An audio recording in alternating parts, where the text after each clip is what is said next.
또 세겜 사람들의 모든 악행 하나님이 그들의 머리에 갚으셨으니 여룻바알의 아들 요담의 저주가 응하니라. 아멘.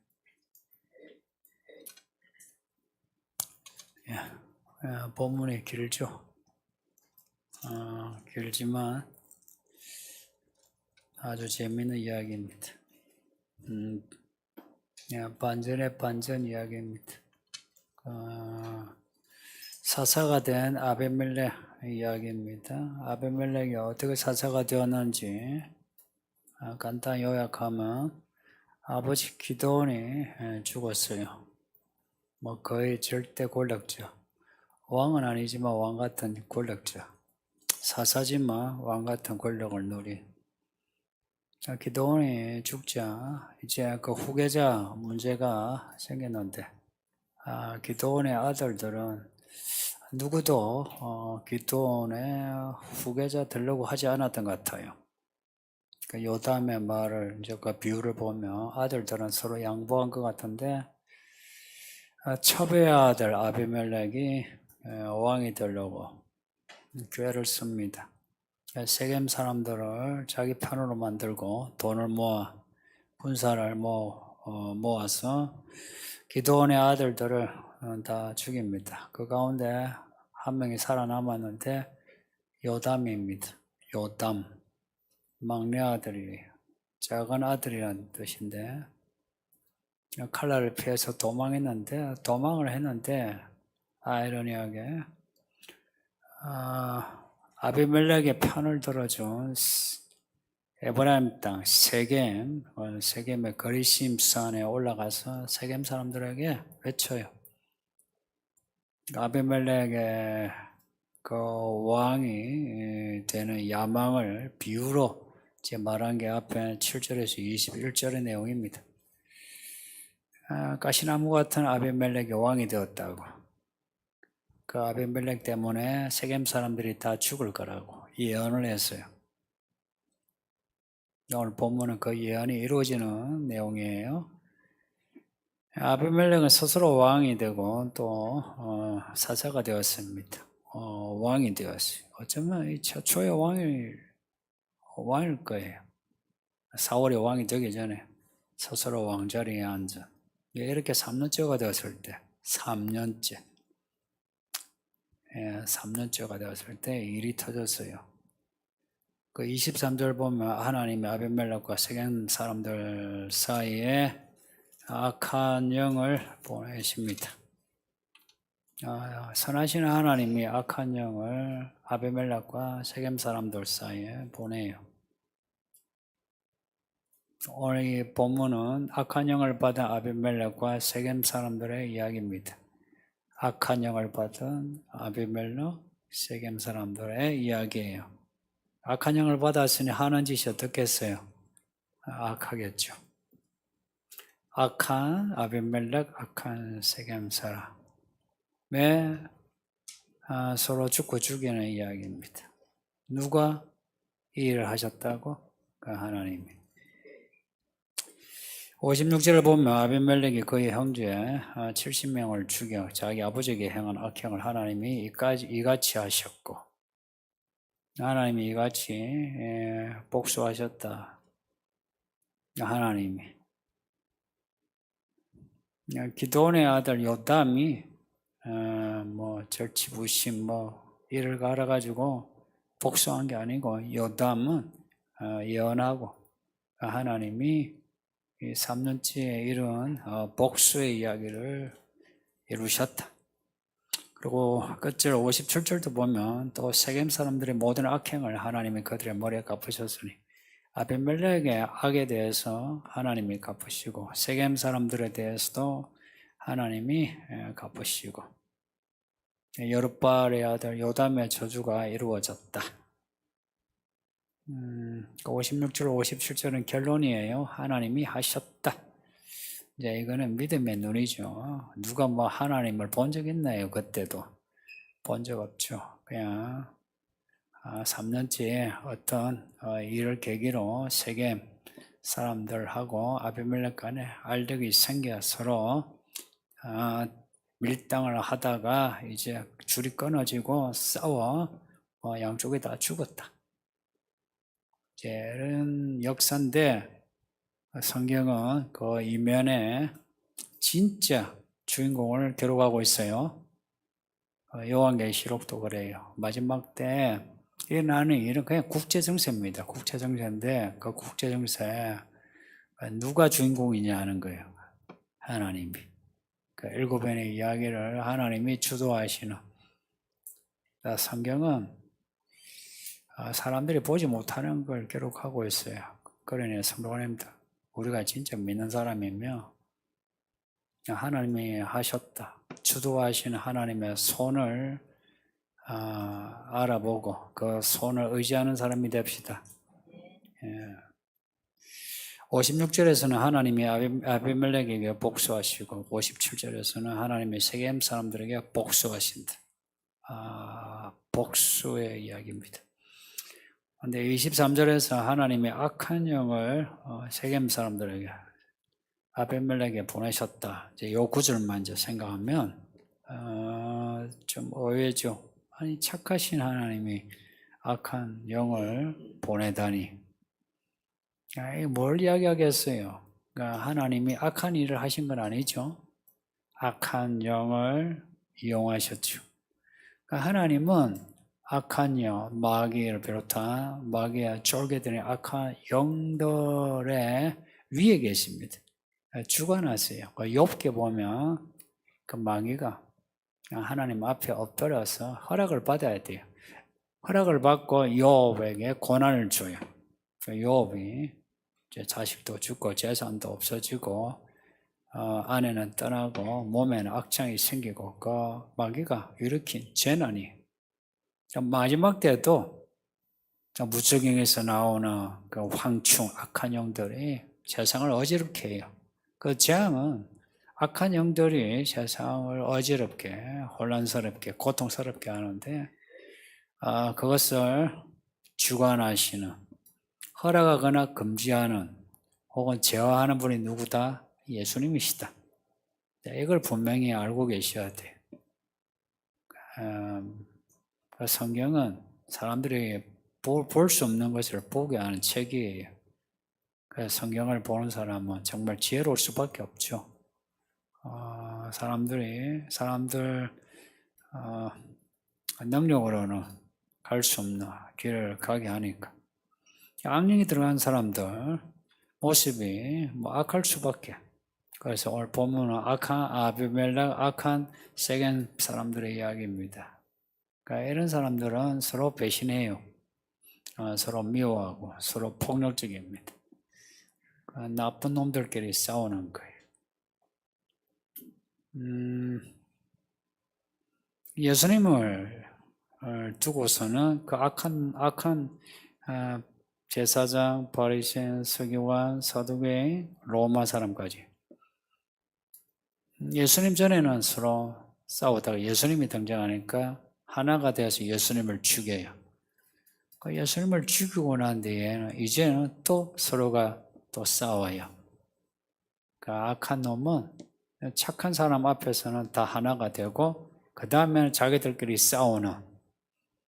네, 이거는 사회학적으로도 많이 연구된 바예요. 그 르네 지라르라고 악의 모방 혹은 희생양 이론 해가지고 그 학계에서 많이 이슈가 되었어요. 철학에서. 악한 사람은 악한 사람들끼리 서로 싸워요. 하나님이 악한 영을 사람에게 보내셨다. 이 이야기를 잊지 마요. 하나님이 지금도 그러신다는 거예요. 사울 이야기 아시죠? 사울이 다윗을 죽이려고 악한 마음을 가지니 또 왕이 돼가지고 교만하니 사울의 마음에 악한 영이 들어가요. 그 더 악해져. 그래서 선지자가 뭐라 해도 말 안 들어요. 자기 하고 싶은 대로 해. 하나님이 악한 영을 보내실 때는요, 악하니까 악한 영을 보내시는 겁니다. 이 말 기억하세요? 하나님의 악한 영을 넣으실 때는 내가 악해져 줄 때 악한 영을 보내요. 그래서 내가 이런 거예요. 내 고의로 악해지지 않도록 해야 돼요. 내가 이렇게 하면 안 되는데 하는 경우 그러면 악한 영이 예전보다 7배, 뭐 70배 기하급수적으로 악이 늘어나요. 과실로 내가 죄를 짓는 거하고 고의로 죄를 짓는 건 달라요. 그래서 교회 생활 하실 때 조심해요. 교회는 그리스도 몸이에요. 그래서 조심하셔야 돼요. 그냥 악한 영이 어찌하든지 교회를 무너뜨리려고 해요. 우리가 요한계시록 7개 보셨죠? 니골라 땅 이세벨 발람이 누구를 향했냐? 말씀을 가르친 자에게 향했어요. 그래서 성도들에게 가르쳐, 깨어, 미혹하여 교회를 시끄럽게 해요. 그래서 교회의 메시지는 그렇게 혼란스러우면 안 돼요.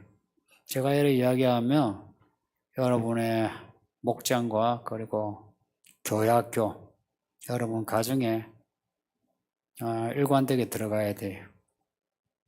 만약 여기서 다른 말로 한다면 그 사람은 이 교회 생활을 하기 힘들어요. 그렇다고 해서 모든 걸 다 목사가 주관한다, 그건 아니에요. 근데 가는 방향이 있죠. 가는 방향. 방향, 그리고 뿌리, 그리고 이슈가 되는 우리의 믿음과 관련되는 그런 이슈가 되는 사건에 대한 해석, 이런 부분에는 하나가 되어야 돼요. 그렇지 않으면은 내가 저절로 악해져요. 저절로 악해져요. 내가 악한 마음을 가진 악이요 안에서 정폭돼. 그리고 나만 아니라 다른 사람에게도 전염이 돼요. 확산돼. 3년째 되니까 이제 악령이 들어가 이 사람들 마음이 서로 신뢰하는 마음이 깨져요. 그래서 세겜이 아비멜렉을 배신합니다. 그래서 세겜 사람들이 산 꼭대기에 매복해서 아비멜렉을 죽이려고 호시탐탐 엿봅니다. 호시탐탐은 호랑이가 먹이 잡아 먹으려고 기다리는 걸 두고 하는 말이에요. 아이들이 잘 이해 못할 수 있어서 오늘 본문에 매복이 나오죠. 매복을 다른 말로 하면 호시탐탐이라 할 수 있습니다. 이걸 이제 사람들이 아비멜렉에게 가르쳐줘요. 세겜 사람들이 당신을 죽이려고 매복해서 이렇게 한다. 아니 이제 아비멜렉도 수를 써야죠.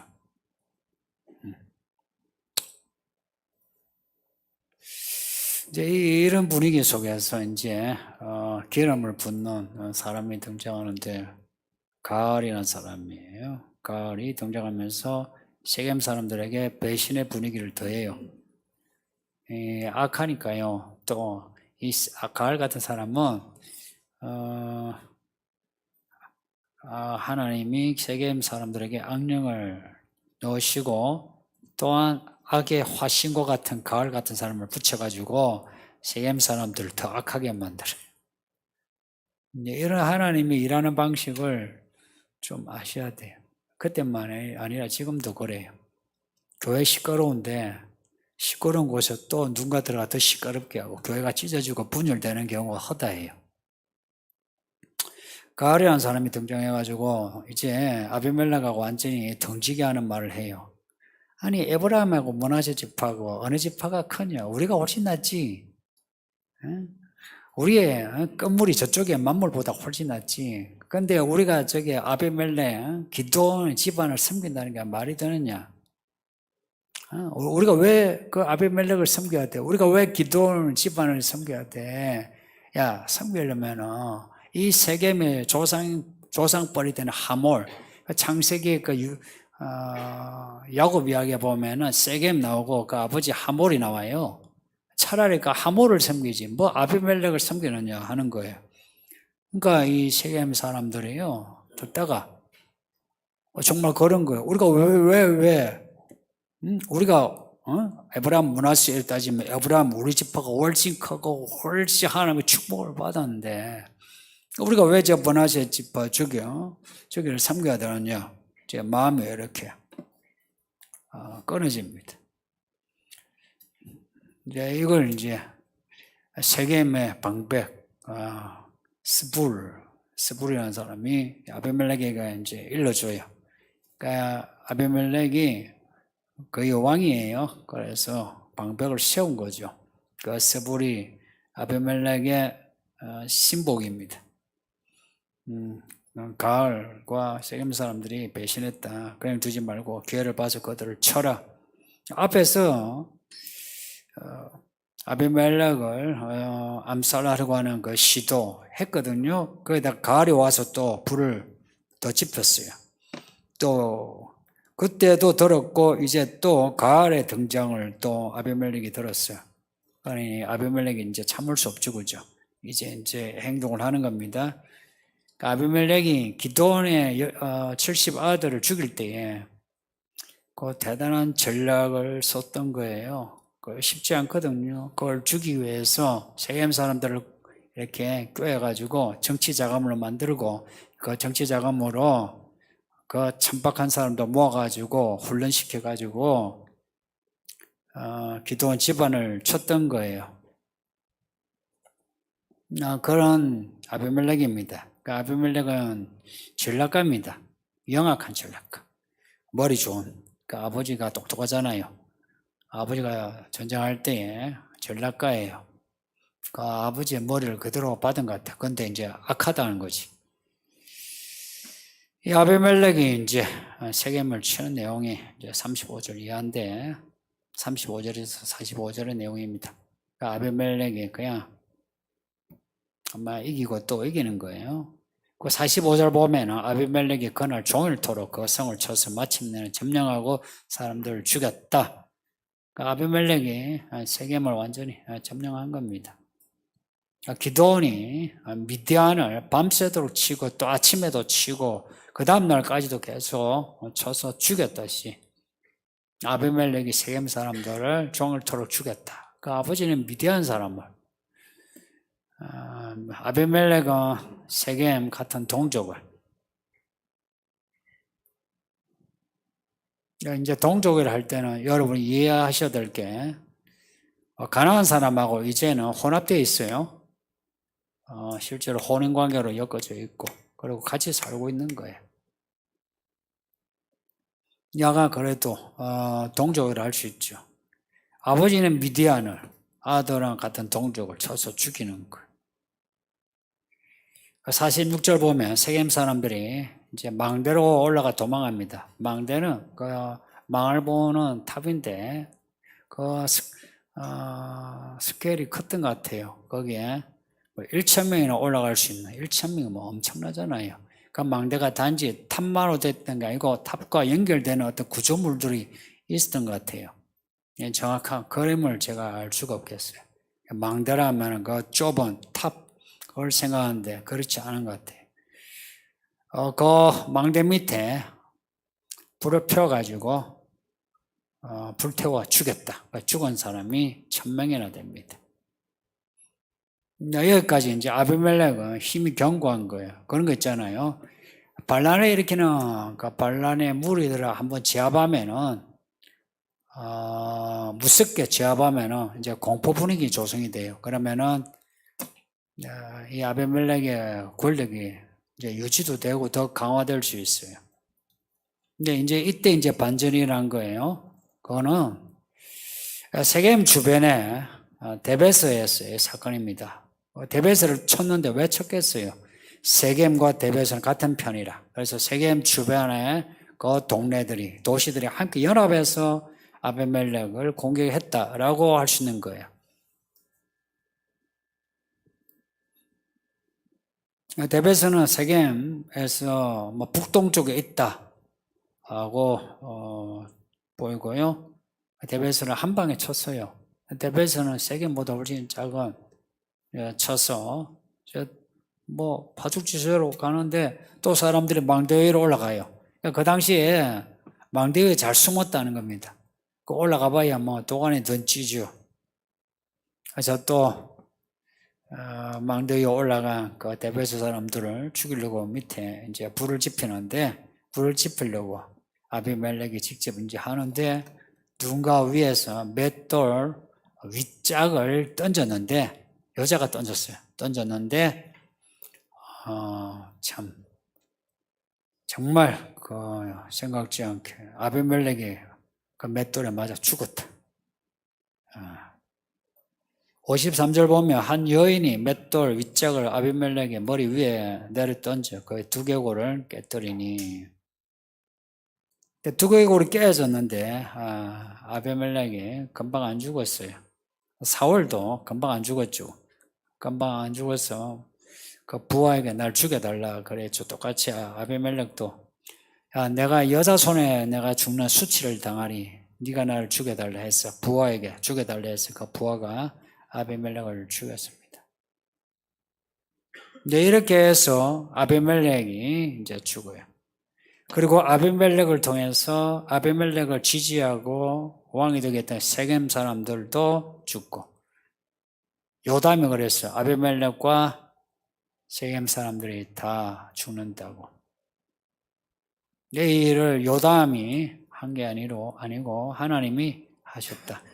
그래서 본문 시작과 끝에 하시는 말씀이 하나님이 하셨다. 이게 이 이야기의 끝입니다. 하나님이 하셨다. 하나님은 복수하시는 하나님이신 거예요. 그 복수는 나의 것. 이 말은 하나님만이 하실 수 있습니다. 사람은 복수할 수 없어요. 복수를 한다. 사람이 누군가가 복수를 하면 그 악이 그대로 자기에게 돌아와요. 악순환이 이제 계속돼요. 그래서 우리 보고 하시는 말씀이 복수하지 마라 그래요. 그럼 억울해서 어찌 사느냐 그래요. 하나님이 복수하시니까 억울해할 거 없어요.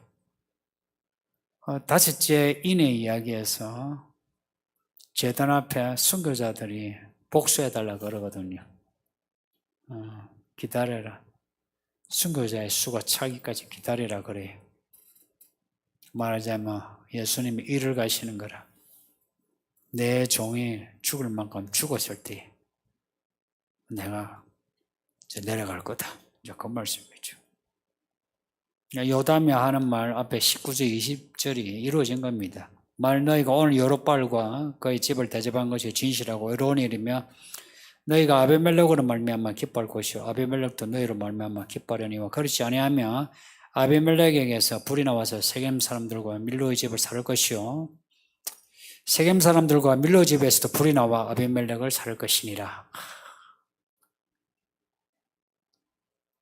이 예언 그대로 이루어진 거예요. 노래입니다. 저는 이 가장 멋진 사람이 요담이라는 생각이 들어요. 제가 그 요담 지난주에 설교하면서도 참 제가 요담을 좋아했는데 참 매력적인 사람이에요. 가장 작은 아들, 막내 아들인데 아비멜렉의 칼을 피한 것도 지혜롭고요. 그리고 세겜의 그리심산에서 이 비유를 예언으로 한 것도 참 멋지고요. 그리고 이제 그거 하고 난 뒤에 이제 다른 데 가서 숨은 것도 멋져요. 하나님이 하시는 거 보자 하는 겁니다. 하나님 하시는 거 보자. 요나가 니느웨 성 앞에서 기다렸던 것처럼 요담도 이제 하나님이 어찌하시나 보자. 이제 3년 만에 이런 일이 일어난 겁니다. 요담은 하나님을 아는 사람이에요. 하나님은 의로운 하나님이시라. 이 악한 아비멜렉과 악한 세겜을 그냥 두지 않는다. 반드시 하나님이 복수하신다는 것을 아는 사람입니다. 이 복수의 하나님이 우리가 믿는 하나님이십니다. 그리고 요한계시록은 세상에 대한 예수 그리스도의 복수입니다. 그래서 요한계시록에는 어린 양이 자꾸 나와요. 어린 양이 무슨 이미지인지 알겠죠? 죽임을 당한 예수님이 다시 오실 때는 복수하러 오십니다. 그래서 교회 안에 이세벨과 니골라당, 발람 같은 사람, 유대인 같은 사람 그냥 안 둬요. 그리고 그와 함께 놀아난 사람들도 그냥 안 둬요. 뿐만 아니라 교회 밖에 세상은 그냥 끝내버려요. 그날에 가까웠어요. 가끔 제가 이 설교 준비하거든요. 할 때마다 이제 제 개인적인 느낌이라 한다면 느낌이에요. 예수님이 화가 나 계신 것 같아요. 많이 화가 나 계시고 안타까워하시고 그런 거 있잖아요. 부모가 자녀 안타까우면 화내죠. 그 마음이라. 강 건너편에서 화를 내시는 게 아니고 우리와 함께 하시면서 막 격앙된 것 같아요. 그래서 이 성경을 읽으면서도 예수님의 그 격앙된 거룩하시지만 격앙된 그 모습이 보이는 것 같아요. 우리가 믿음으로 인내할 수 있는 이유, 인내해야 하는 이유, 하나님이 복수하시니까. 우리가 해야 할 일은 뭐겠어요? 요담이 아니고 요담입니다. 요담처럼 하나님의 복수를 말하는 겁니다. 사람들에게. 이게 복음 전파예요. 예수님이 다시 오신다. 예수님이 다시 오시면 우리를 그냥 두지 않으신다. 이 세상을 그냥 두지 않으신다. 오시고 나면은 끝이에요. 오시기 전에는 오실까 싶어. 마치 이 성경을 양치기 소년의 거짓말처럼 그렇게 여기죠. 오시면 끝이에요. 그래서 지혜로운 사람은 이 말씀에 이 최종적인 사건을 눈에 안 봐도 이 사건의 과정들을 보면서 이 최종 끝을 믿어요. 역사가 증명하고 있어요. 역사가. 그래서 저는 역사 과정을 통해서 저 역사의 끝을 믿어요. 지금까지 역사가 성경대로 됐거든요.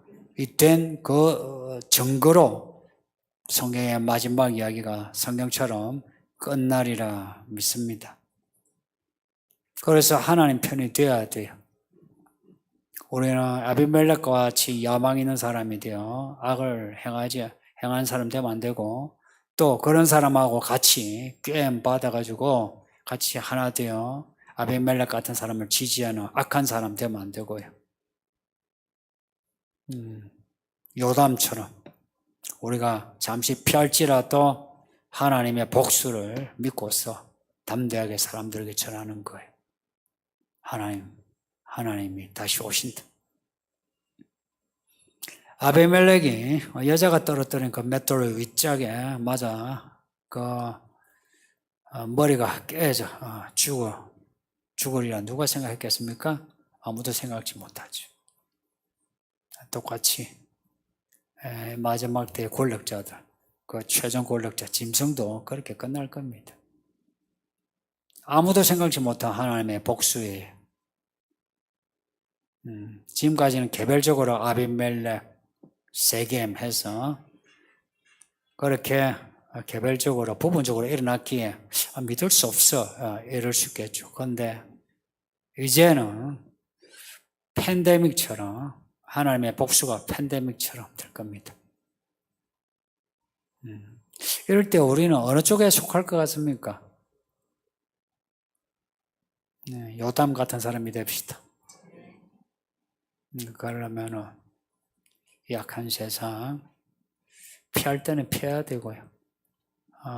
그러면서도 또 한편 담대하게 이 복음을 사람들에게 전해야 하는,